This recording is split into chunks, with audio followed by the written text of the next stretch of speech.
Since yesterday, around 5 centimeters average rainfall has been recorded in Chennai in the last 24 hours. Things are very much under control. Highest rainfall has been recorded in Soringanallur and Thenambet area, around 6 centimeters, and the lowest in Nandayarpete, around 2.8 centimeters of rainfall. No power cut encountered in any areas in Chennai. Tree falling has been reported in around 8 areas, and the team is already on the duty to clear it. All the trees will be cleared in approximately 1 to 1.5 hours after the rain has stopped.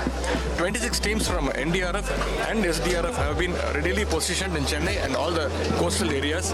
Out of 22 subways in Chennai, 2 subways have been flooded and the traffic has been closed. But the pumping motors are ready and draining will be done as soon as the rain settles for at least 30 to 45 minutes. Water stagnation has been reported in 300 locations and the pumping work is in progress. Apart from above all calls received in the call center is also being regularly attended by the GCC control center. Around 1,500 calls have been received since yesterday, and 600 have been attended. The solution has been given by GCC. Tamil Nadu special health camp for the rainy season has been started in 1,000 locations all over Tamil Nadu, and around 100 health camps have been started in Chennai alone by the concerned department.